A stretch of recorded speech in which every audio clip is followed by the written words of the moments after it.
Welcome to the Town of Ulster Town Board meeting for Thursday, June 3rd.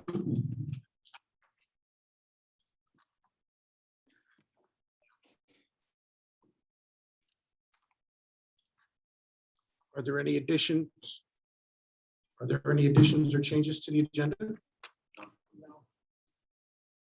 Any members of the public here tonight who wish to make public comment on agenda items?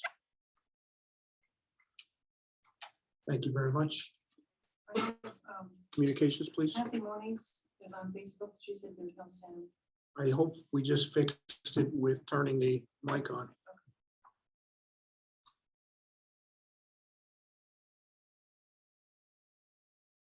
Did you say communications? Yes. Okay. I have two letters here to read.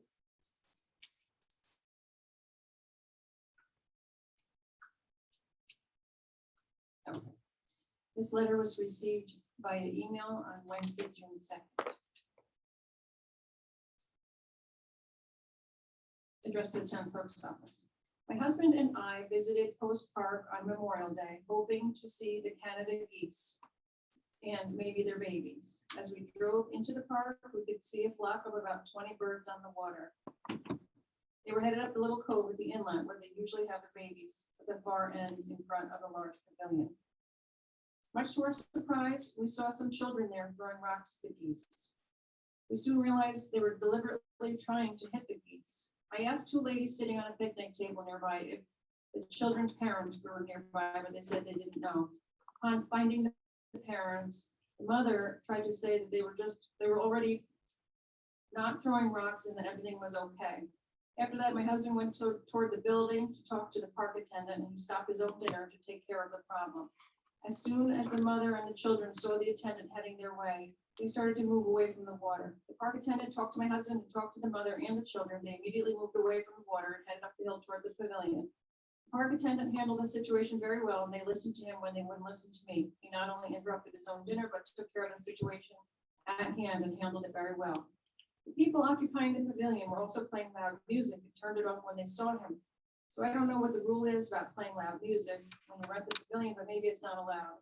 I must say that such loud music does not go well with being next to nature that is seen at this park and being on the Hudson River. We are so thankful that the attendant's effort stopped the rock throwing. We never got his name or even a chance to thank him for taking care of the situation. We wanted to extend our thanks to him for handling the situation so well and hearing our concerns also. Wondering if you could please thank the attendant for us. We could not let the birds get hurt. Thank you again for your assistance. Have a great summer, Joanne and Peter Nicholson. And we identified the, compared to the schedule that night, and it was Thomas Harvey who was working that evening and that handled this situation. Please express the gratitude of the board for his appropriate handling of the situation. Thank you. The next letter was received May 21st, addressed to the town board and other boards from an anonymous concerned town resident.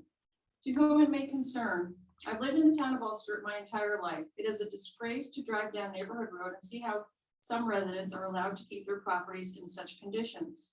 They have accumulated old appliances, cars, and various other junk on their property. The motors could be leaking chemicals and pollution in the groundwater and soil. How can this be allowed? One building directly in front of Crosby School appears to have a sagging, unstable roof. Why are they allowed to keep their property in such condition? It could be a safety hazard if it collapses. How are the local zoning laws allowing this to happen? Additionally, the old IBM site still has huge piles of construction debris that has been there for several years. The only remedy has been tarps placed over the piles. When will that site be cleaned up before it becomes another love canal? I am asking the town to please take charge and enforce the laws and ordinances to allow other residents of this neighborhood the enjoyment of their properties. I'm a concerned town resident. Thank you. And we will add the discussion of Tech City to the end of the agenda Can I tonight. add a comment? Please. Supervisor? So the building in front of Crosby has been like that for quite a while, belongs to a gentleman from Kingston. And I brought this up to former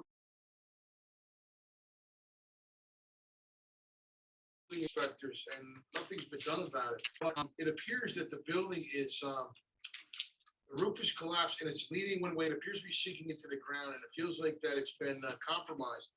And I just want to ask the building inspector if he has any correspondence with the owner. The owner has come in and he can file for. I believe the building's unsafe because it's settling. It's currently not occupied. Have you been in there? Have I been in the building? Yeah. I have not been. It's a third floor. He has full permits. Repairs, but it's not following. It's been 10 years like that. So what are our next steps gonna be? Because everybody down that section of the road, it's a real bad.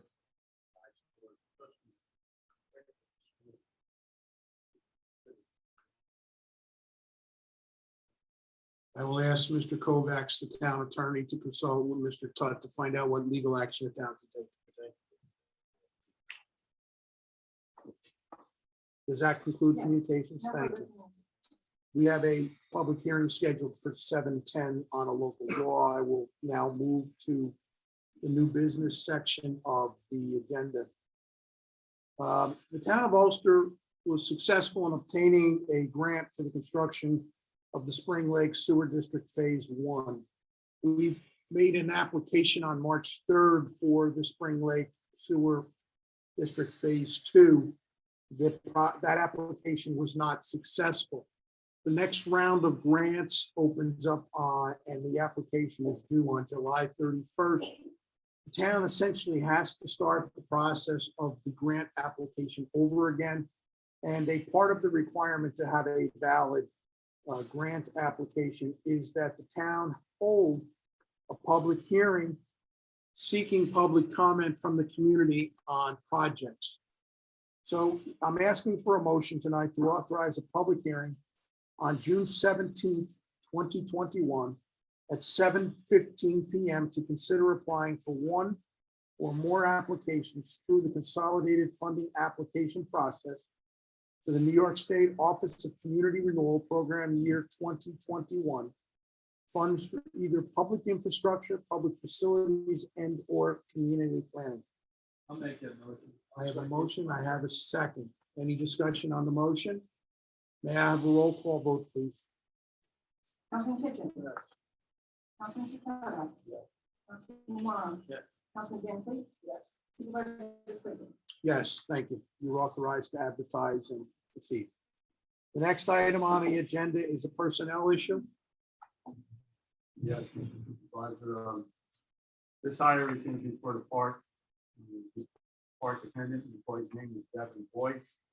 Department would be recreation, comes out of the general fund, would be seasonal, non-competitive, non-union. No health insurance, as you see on your paperwork, the wage is 13. I'm talking it over with personnel, Councilman Van Fleet. Devin has worked as a park attendant before, plus he has worked at the summer camp. We're upping it to $13.50 an hour. The start date will be 6/05/2021. And this was requested by myself as we are short on attendance if someone goes on vacation. So with that, I ask for a motion to hire Devin. I'll make that motion. Second. Discussion on the motion? Roll call vote, please. Councilman Kitchen. Yes. Councilman Moran. Yes. Councilman Sakata. Yes. Councilman Van Fleet. Yes. Supervisor Quigley. Yes, thank you. As this is a workshop meeting, the next three items are for discussion and discussion only. There is no action that the town board will be taking tonight on approving or not approving the items that are being presented. First item on the agenda is a discussion on the police department funding for the joint purchase with the city of Kingston of one Lenco Bearcat vehicle for the emergency services unit. At this point, I would ask Mr. Berardi, Chief Berardi, as I've been reminded several times, to come forward and to make a presentation on the matter. Good evening. Earlier this year, our Joint Emergency Services Unit discussed and started working on the fact of jointly purchasing a rescue vehicle. It would be a used rescue vehicle. We've been in a cooperative agreement with the City of Kingston Police Department for several years now as a joint emergency services unit. For those who don't know what emergency service unit is, it's a tactical team, highly skilled and trained tactical team. Should the need arise for advanced equipment and training in hostile situations. With that, the state standards are ever changing regarding the use of tactical teams. We are past the days of violence and force of action. It's more of a containment and wait the situation out. With that, obviously, members of the team, as well as civilians, need the ability to be safeguarded and evacuated from the scene via some type of armored vehicle.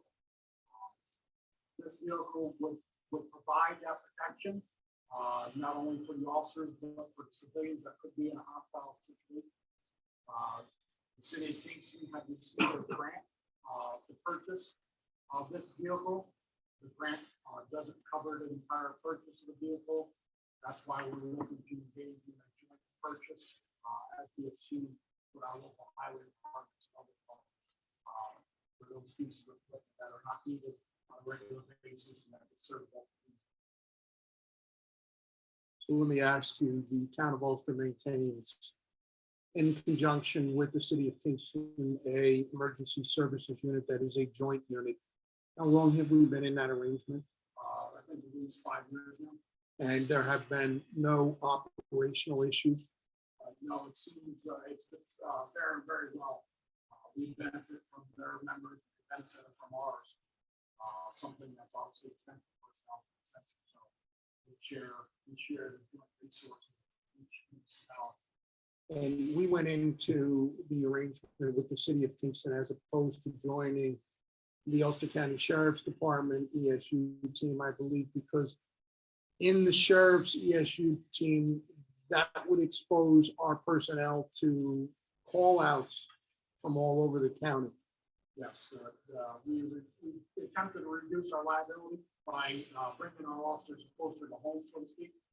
So now instead of traveling throughout the county for calls like that, we're only operating within the 33 square miles or so of the town and city.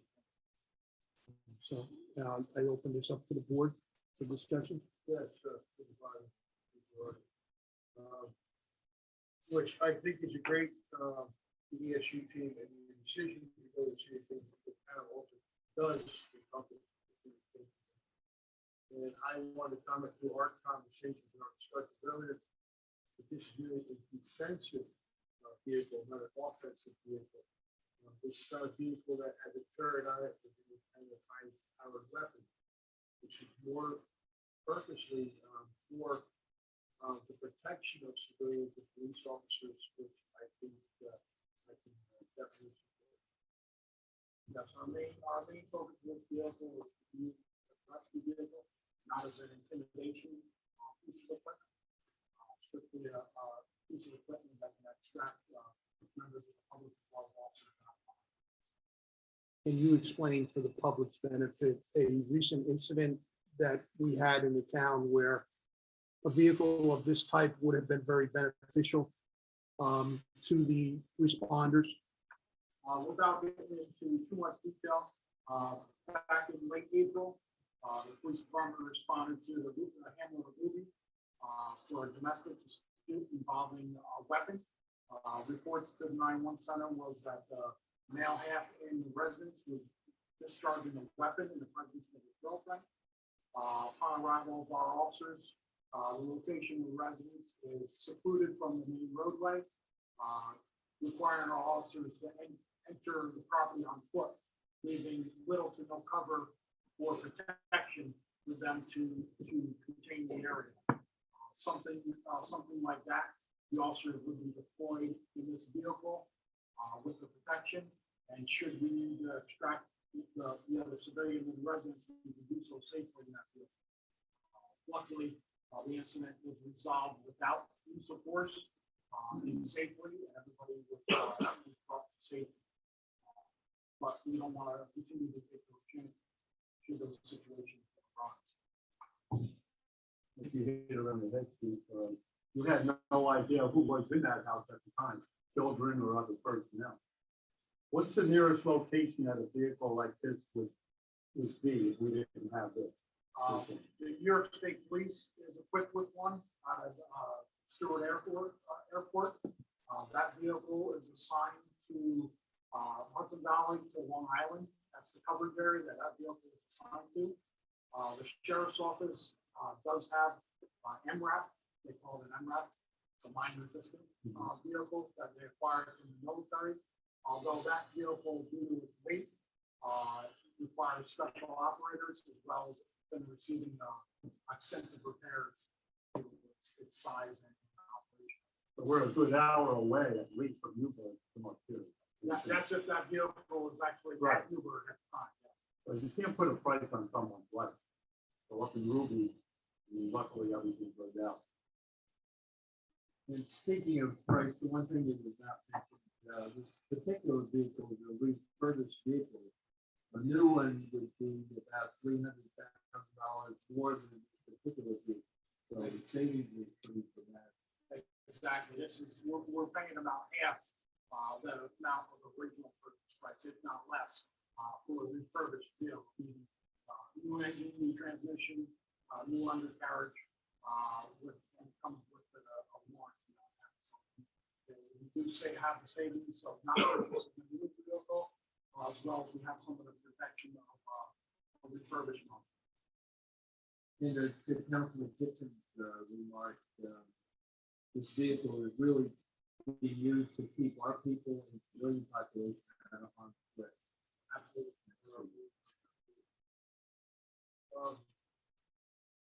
Can you familiarize me with the district? No.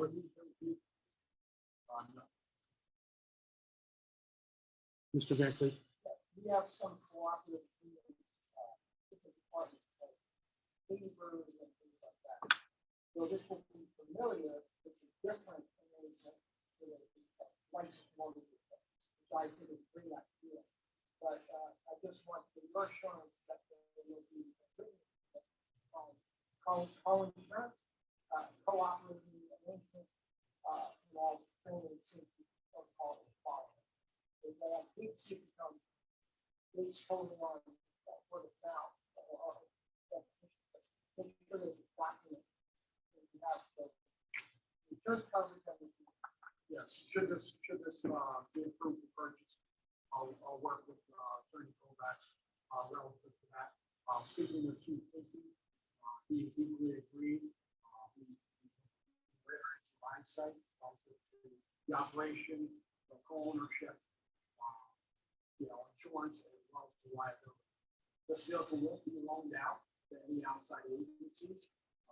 Should you request a vehicle other than these two agencies, say it should be used for fire department rescue, through high water, or something like that, the vehicle will be operated by one of our. I would take it. Additionally, in the contract, we need to put in there indemnification clauses where City of Kingston agreed to indemnify us from any action that might be taken against them when they're using the vehicle. With us as co-owners, we could be civilly responsible and to indemnify us if they're using the vehicle for an operation in the city. We will make sure that the insurance company is comfortable with. I would trust that the chief and the town attorney, definitely Dr. I want to make the point that under the shared services agreement with Ulster County that was negotiated by the Association of Town Supervisors and Mayors 4 years ago, that the agreement calls for the owning entity to provide an operator at all times so that there is a trained person responsible for the care and maintenance of the machine, piece of equipment while it is on loan. I would expect that in this case, we would have language to the effect that we would both, City of Kingston and the town of Ulster would both have trained operators capable of interchanging responsibility of operating this. And if it were ever to go outside the jurisdiction of our two communities, that it would go with one of our or two of our people to ensure that it was properly operating. And just as well as our emergency service unit, I would equally put in there, well, it would not leave these two jurisdictions without permission of myself or Chief King, to do so, because obviously the liability rests with. That is important. And I just want to also, I think we all applaud you all for the years of you working as this ESP, with the city of Kingston. If we look at the map, we know, as someone else mentioned, that was a wraparound and we work together. And a lot of people in the community don't know where those border lines are.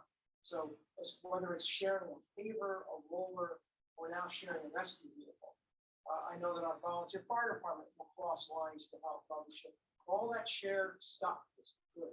I think it's, we see it as economics, it's ever increasing that a rare piece of equipment doesn't need to be purchased by individuals, share it, and still get the same benefit. Thanks for the effort. Laura.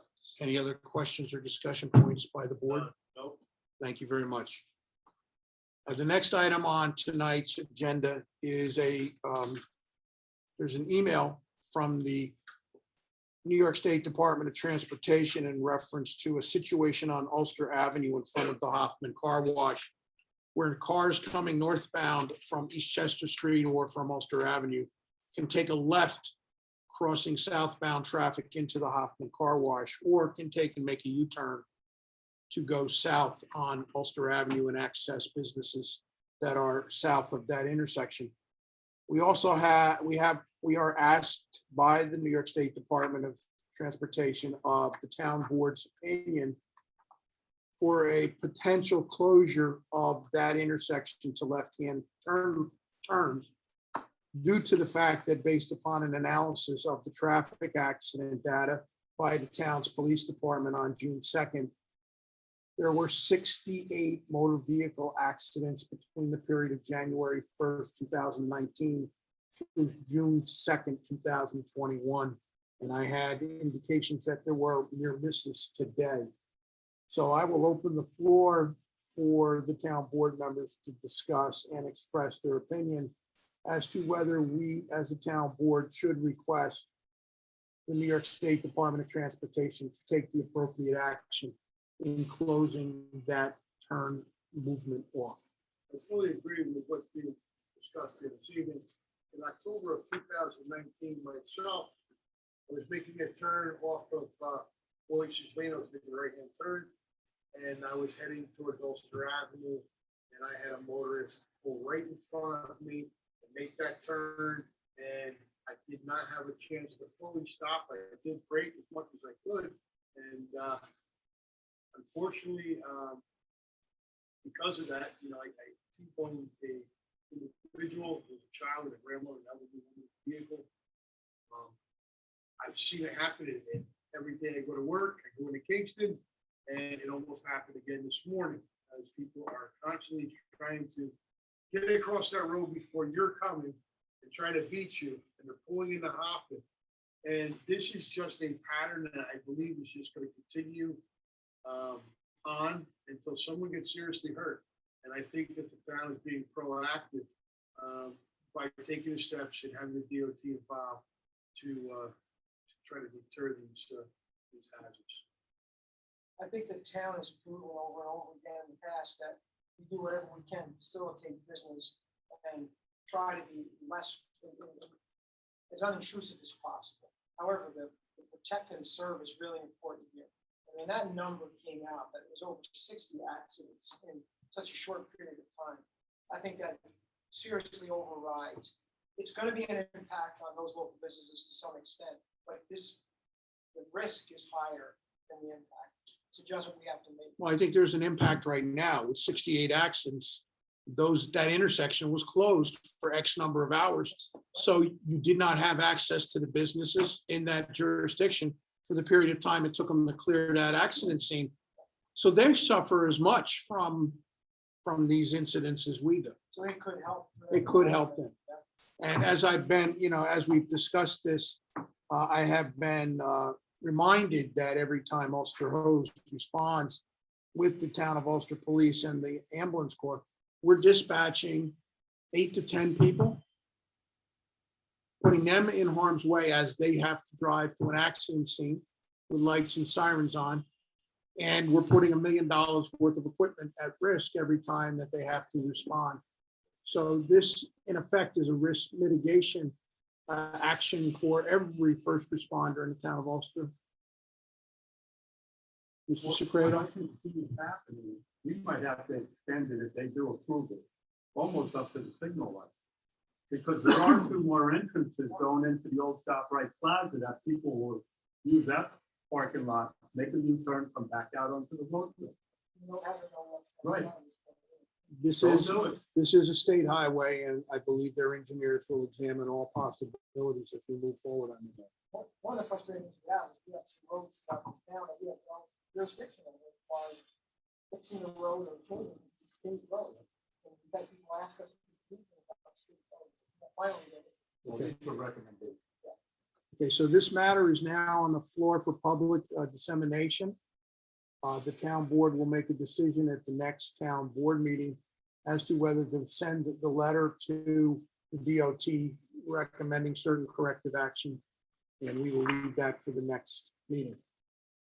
The next item on our agenda is a topic that we have repeatedly talked about over the years. It is the conversion of the town of Ulster's installed street light base from its current fixture, whatever it might be, to an LED fixture. And just for reference, the town authorized NYPA, the New York Power Authority, to conduct a study that ended up morphing into something that was not understood in the beginning. And we spent $20,000 examining the possibilities of converting the lights to LED fixtures. Now, in light of that, the NYPA program would have required the town of Ulster to go into the street light business, meaning the town of Ulster would own all the fixtures because we would be buying them from Central Hudson. We would be upgrading them, and then we would be responsible for the care and maintenance of them over the future period of time. If a light burned out, town would be responsible for arranging for it to be replaced. If a pole was in fact hit by a car during a traffic accident and knocked down, and that fixture came down on the ground, the town would end up paying to have it put back up. And those expenses and that liability would deem to be an unacceptable financial risk for the town in light of what we were stating. Central Hudson has made a presentation here in our package to convert the entire installed base that is owned by Central Hudson for a sum of approximately $30-some thousand. And if that sum would be reduced by the rebate that comes from the Energy Authority, and the net cost to the town would be $27,000. There would be approximately $9,000 in annual savings on the electric because of the reduced consumption from the LED lights, and the balance to be paid by each district, which is set forth in the documents distributed tonight, sits in a bank account for each of the lighting districts, as the lighting districts have run surpluses and accumulated positive fund balances over the last 12 years. So an action, if the town board so chooses to make this investment, would be self-funded from our fund balances in the various lighting districts and the general fund. So I open the floor for discussion. So that will not only be self-funded, but in the fourth year, we'll have to have that payback. Yes, I think that's an awesome opportunity for us to get involved in the savings for the long term. And so forth. nothing. It's just the problem is finding a way to finish the rest of the town with the LED. There's about 50 additional lights that we will have to convert that are town owned in various locations, and we'll figure that out. But in the meantime, what I propose to do is I will have a discussion with Central Hudson to get the appropriate documentation. I will talk to the town attorney to have the proper resolution drafted and presented at the next meeting for consideration.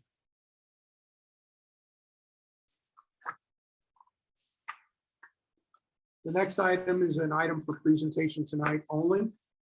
It's a presentation for the 2020 financial reports for the town clerk's office and the justice court. They were distributed in full to each town board member today via email.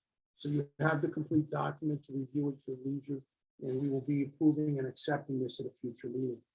The next item was the draft 2020 audited financial reports for the town. They were distributed in a separate email for review at your leisure, and we will we will ask for acceptance at a future meeting. Last item on the agenda before I call for the public hearing is a presentation of a resolution authorizing an interfund loan from the Ulster Water District Capital Reserve Fund to the Ulster Water SCADA upgrade projects 1 and 2. This is to fund the needs to have the improvements completed prior to making application to New York State DASNY for the proceeds of the SAM grant. This is the same grant that we used to fund the construction of the salt shed last year, and it worked out great. We loaned the salt shed project the money. The money came back from the state, and we squared everything up after that. So that will be voted on at the next meeting. With that, I would ask Chief Berardi to give us the lead in to the topic of the public hearing that was set for 7:10.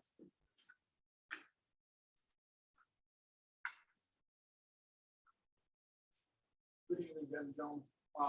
Over the last several years, the police department's been receiving complaints from local taxi cabs relative to the taxi law. The police department has been overseeing the taxi registration as well as enforcement since the law's inception. The reason for the opposition over the last several years, the taxi cabs felt there was great inequality between them and as well as the medical transports, as well as all the public transportation that operates within the town limits. Looking at this, comparing from the years prior when the original law was put in effect, we're receiving large amounts of complaints from the public regarding taxi companies, their drivers, the vehicles they're picking people up with.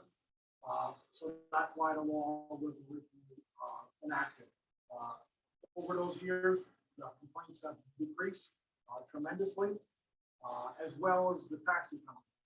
Obviously, we have seen with the inception of Uber and Lyft and other relatively easy transportation, public transportation, the taxi companies are dying business out of that. Originally, from what I could find from earlier records, we had as many as a dozen companies operating within the town. We are down to 4 known at this present time. With the opposition, I approached the board over several months ago relative to the fact that if the law is no longer needed, we should look at repealing it. Laws are only good if they're enforceable and enforced equally across the board. So I strongly recommend the board supporting this to move forward and repealing this law. Questions? No, thank you. I will ask for a motion to open the public hearing. All those in favor? I declare this public hearing open to take public comment on the proposed modifications to the town of Ulster taxi law. Is there any member of the public here tonight that wishes to make a public comment? Mr. Richters via Zoom. Good evening. Thanks for the invite for the last minute Hold on. notice. I would like to commend Chief Berardi for addressing this issue because he's right.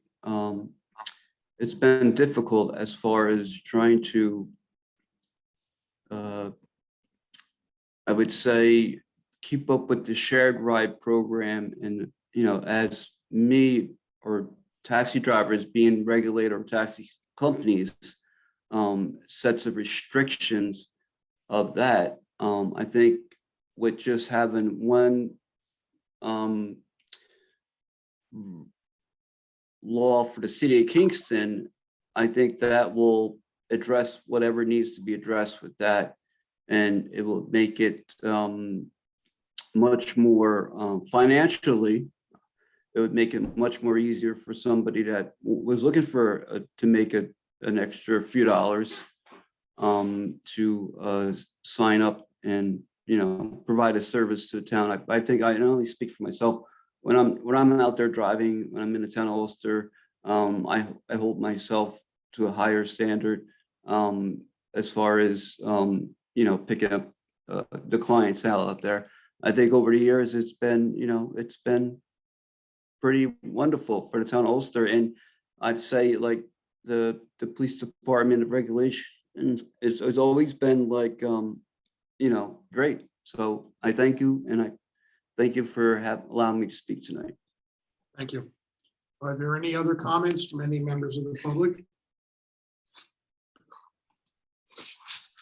They have a motion to close the public. Second. All those in favor? Aye. Ladies and gentlemen, I would like to remind you that the Town of Ulster Town Board's policy is to keep the public hearing open for written comments for a period of 30 days after the close of this session. So the town board, in accordance with the policy, will come back and vote on the change in the law at the July town board meeting. That concludes the scheduled agenda, and I have the one last item that I added. During communications, we were read a letter from a constituent that did not sign their name. Makes it very difficult to respond with the facts when someone doesn't tell us who to respond to. The question in the closing paragraph was, I am asking the town to please take charge and enforce the laws and ordinances to allow other residents of this neighborhood to enjoy the enjoyment of their properties. And while we certainly respect that request as it relates to all properties within the town, Tech City is a special circumstance. Tech City is a multi-layered property problem that involves the United States Environmental Protection Agency. It now involves United States Department of Justice, and it has included the New York State Department of Health and the New York State Department of Labor and the New York State Department of the Environmental Conservation. I just want to go through a couple of things. In 2017, the town, in conjunction with the county, approached the Environmental Protection Agency to ask for assistance on the Superfund site to have Tech City declared as a Superfund site to trigger EPA participation in the cleanup. The DEC and the Department of Labor, who are responsible for the oversight of asbestos remediation and demolition, were not taking actions on the debris piles and the other demolition debris piles that were in the back of the site up until that point in time. In 2019, the town of Ulster hosted a meeting downstairs with every single agency that was involved, along with our building department, our town lawyer, and everybody under the sun from the county. As a result of that, the EPA took the lead. On April 21st, 2020, the EPA released a press release where they had announced that they had demolished a portion of the premises that was known as Building 2 that had asbestos exposure to the environment. The EPA stepped up, spent $500,000 to complete that project, and continued to pursue Mr. Ginsburg for the cleanup of the remaining asbestos problems in Building 1 and the debris piles from Building 025, which are the buildings covered by the tarps on Boyce's Lane. In October of 2020, there was an administrative hearing in New York City with the Environmental Protection Agency where Mr. Ginsburg was served with an order to clean up the property. That order also came with several criminal and civil potential penalties. It was essentially something that he could not get out of. And consequently, over the last several months, his lawyers, or his series of lawyers, because he has changed lawyers frequently, have negotiated with the EPA to set the terms and conditions for the removal of the Building 025 waste. As of today, we all know that it has not been removed, and the EPA's now in discussions with the Department of Justice as to how to bring about civil action against Mr. Ginsburg to compel him to clean it up. At the same time, the EPA has been running criminal investigations that have resulted in 3 criminal indictments for violations of the asbestos remediations law. 2 of the individuals were employees of the asbestos remediation contractor, and one, the most recent one, who was indicted or pled on May 21st, was an employee of Tech City. So the EPA is aggressively pursuing Mr. Ginsburg at both levels. And it's going to take time to get a solution there. Now, earlier this week, I received a notice of a violation from the Department of Environmental Conservation. Actually, it was May 26th, where they notified Tech City that they were, and Mr. Ginsburg, that he was in violation of the disposal of demolition debris laws in the state of New York. And they came with pretty hefty fines. And for each day that those properties remained, there were new violations. So he is accruing a series of violations that have civil penalties up to $37,500 per day. Mr. Kimball, I have all these documents for you, so you'll be able to accurately report the story here. What I want to say to the community of the town of Ulster is we have not forsaken our responsibility to the citizens in reference to this matter. We have been forced because of the non-compliance at the town level and the limited ability to enforce the levels of actions that needed to be taken to correct the problem at the local level.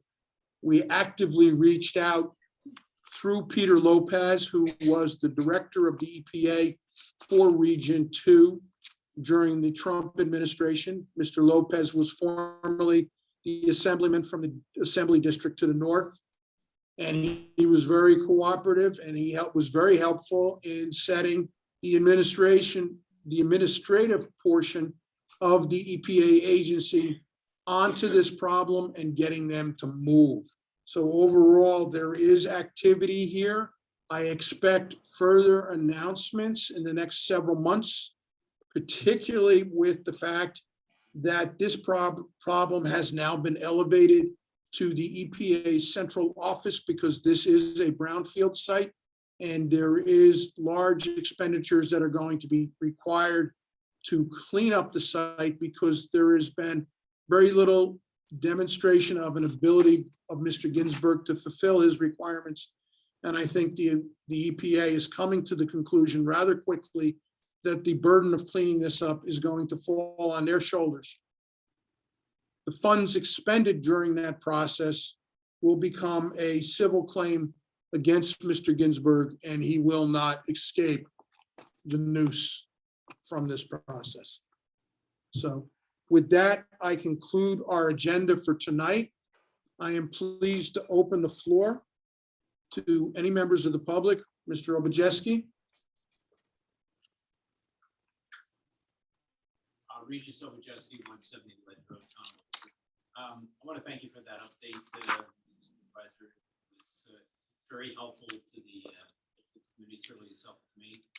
Just as 2 weeks ago, you gave me a summary explanation of the Rovio Kia move, and then that was picked up by local news, newspapers, and I think the public really benefits from this. So I appreciate that. I'm going to ask you for one more summary, not tonight, but occasionally it would be helpful for outstanding projects like Tech City. Tech City is going to be outstanding for a long time, but Glide Path, the Lake Park Grid Support Center, battery storage facility that's going to be located on SoCal Boulevard. People are certainly asking me as a representative from the town of citizens.org what's going on. I think it would be helpful get that information straight from the town board. There are issues like being brought up. When is this going to start? And I think people realized during the past year with COVID and all of that, there were delays and certainly in the newspaper, they had to, in a sense, reapply to NYSERDA for the benefits as the time was expired. And so things like, what's the chronology of grid authorities? What do we expect? You know, I'm not. If I may say, as you can see, tonight's discussion was prompted by an unsigned open communication to the board. I'd ask you to sign it, but if you could just, if there's a specific topic with a specific series of questions that you were being asked of, submit it to the town clerk for communications in advance, well in advance of the meeting, so I can prepare, and then I will respond appropriately. Perfect. I'm done. Thank you. Right, Eric? Oh, man, it's, Get out of here. that was the quickest I've ever heard, sir. I told you. Terry, It's your floor. I haven't been in a while, and I'm gonna bring up a subject that I don't think any of you want to hear. But I have a situation. My stepson had a very severe stroke about a month ago. He's staying with me. And we have neighbors that are very, very inconsiderate. Last year I complained, Kathy did take care of it. They had chickens in the front yard and whatever, and let them run all over my property, whatever. She moved them in the back. In the situation, we have fox, we have bobcats, we have coyotes in the rear. And they destroyed the chickens last year. They now have them in the front, which creates a problem. It's going to draw them to the front. I don't want to flood my driveway. I mean,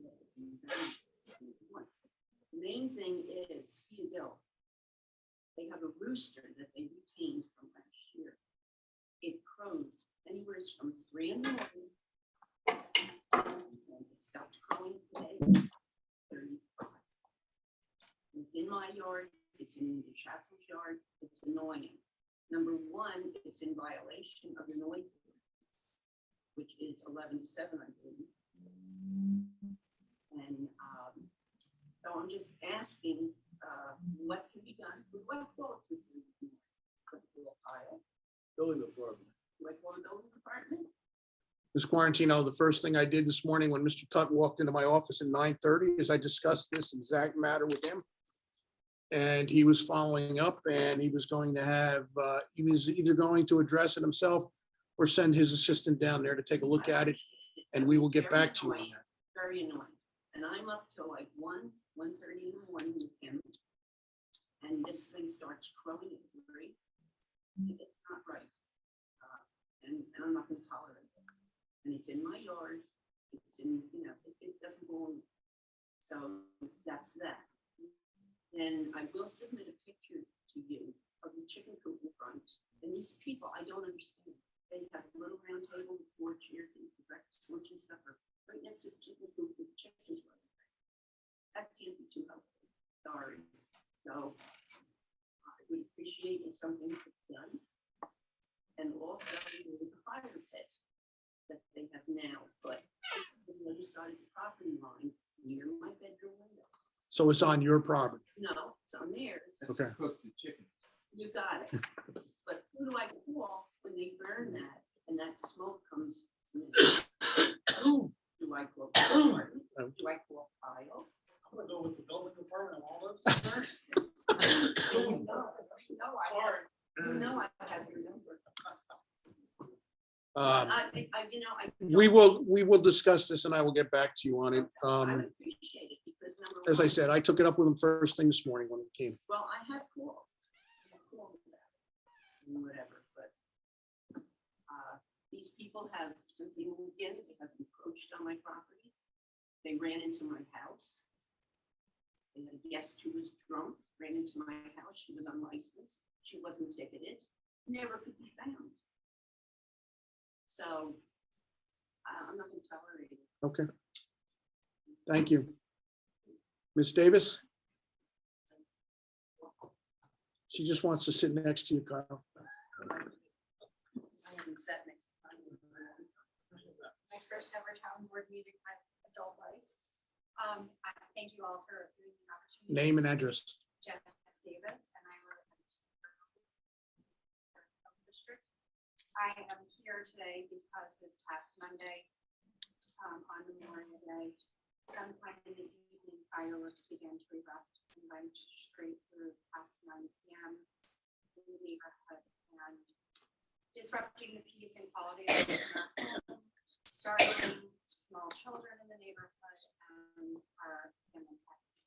And I'm here not because this is the first time this has become a serious quality of life issue. I know that somebody must have called Town of Ulster Police Department before I did on Sunday night because they were already patrolling the area.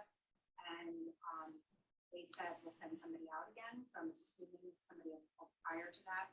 I do know that my neighbors, many of them have the same feelings about this disruption. And the last 2 summers, it's not just like a holiday thing, and I understand the fireworks are part of the American right, and the laws and regulations have changed. And I'm all about a 4th of July firework, but these are happening now during the week, random nights. Sometimes they set them off at 4, 5, 6 o'clock p.m. and they go past the ordinance. We wait at times to call the police department until it's happening after to get that relief. And sometimes it's past 11 p.m. During the weeknight, we're working class people, we're elderly people. And while I understand that often they might be abiding by the laws, I'm asking the town of Ulster leadership to be aware of this, be aware that it's impacting our quality of life. I'm not looking forward to another summer of this. And I don't know if there's some sort of a limit that can be instituted, or that would limit the number of times somebody can set off excessive hours of fireworks, or what can be done. I would love to have a solution in mind to present to you. I don't have to. I know that I dread another summer. Supervisor, may I address Ms. Davis? Yes, go ahead. So this has been going on for like 2 years. Yeah. You must have an idea. Yes, we've asked them. You know who it is. I would suggest that maybe Chief Berardi, you sit down, tell the chief, tell him who it is. Chief, I mean, would you mind sending one of your sergeants over there to talk to the family and say, listen, we've had some complaints about coming out of your house with fireworks, it needs to stop, and next time we come back, there's gonna be a serious consequence. Eric, that discussion took place Monday night after Jess talked to me and I talked to Councilman Van Cleek. I think it also took place last year and the year before. They were aware. But this is going to require a further conversation, and I texted Mr. Kovacs to see if there was anything we could do. So we will look into this further and get back to you.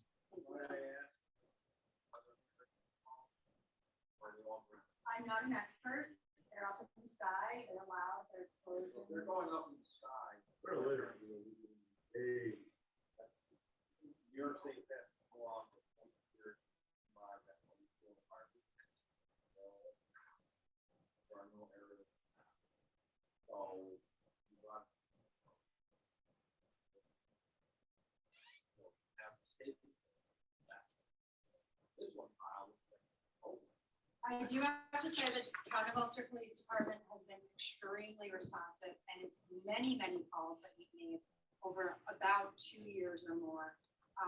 And they have been very responsive, and sometimes it stops and sometimes. Have We, they made any arrests over there, Kyle? What's that? Have they made any arrests or? Not that I'm aware of. I just became aware of this incident the other day when I spoke to the supervisor. Maybe we need to go to the next step and make some arrests. Well, that's obviously if we have an idea of what we're doing. You have reasonable thing where you can get a search warrant to go into the property or? Search warrant, I mean, if it's visible, at the time of the complaint. Search warrant. It's just been going on 2 years. But we're gonna also try to put a little bit of public pressure on. You know, but, now, the food is, we're gonna try to put it friendly. I appreciate it. We all want to be neighborly and get along and be respectful. It's just beyond that. And you had a great report. And I also would like to address it before we get into the summer. And I also said to myself on Monday night, I'm going to complain in my house for several hours. I'm going to actually speak up and say something. And that's when I reached out to Supervisor Quigley and said, what can I do to please have my kids keep it up? A tax-paying citizen. He's very appreciative. He made more phone calls. It's pretty So good. we all. Yeah, we'll keep them around, right? Thank you. We'll follow up and I'll get back. Thank you very much. Any other members of the public here tonight wish to make public comment on any matter? Regis, are you raising your hand or scratching? I was wondering if you had something else to talk about. Motion to adjourn. Motion to adjourn. I have a motion to adjourn. No, wait a second. I have Mr. Clark Richters via Zoom. Go ahead, Mr. Richters. Thank you very much. Can you hear me? Yes, Well, first, I would like to commend supervisor in the town for taking really swift, I wouldn't say, being attuned to what's going on with Tech City for a better, I would say, not only for the town of Ulster, but Ulster County wide. I would love to see the day when that place is the workplace or whatever it could be to its potential to not only generalize for revenue or even like as far as like, jobs and stuff like that. So I like to say that, his concept was, it was a good concept, but it never really worked out for that site. Even though there are like some good places in there, that site is definitely should be much more utilized. And I think that he just, basically had the town's hand tied for that many years. And once once he releases it, or the town or the DEC takes actions, hopefully that day will come back and that site will be just a wonderful place. Thank you. thank you, Mr. Richters. Before we call for a motion to adjourn, I would just like to address those individuals who are observing tonight's board meeting via Facebook Live. Would you please communicate with Ms. Reeve to indicate whether we have adequately addressed some of the technical problems we've had in prior meetings? Last meeting specifically, we had an internet drop in the town of Ulster Town Hall, which cut out the audio and video for a while. But I think everything went rather well tonight, and from what I can tell on my screen in front of me, the mic in my laptop is picking up every comment, and I would like to hear from those out there in the internet world as to whether you could hear everyone who was speaking tonight appropriately and adequately, and if not, we will attempt to try to rectify those technical problems also. With that being said, may I have a motion to adjourn? Second, all those in favor? Thank you very much, and we will see you in a month. As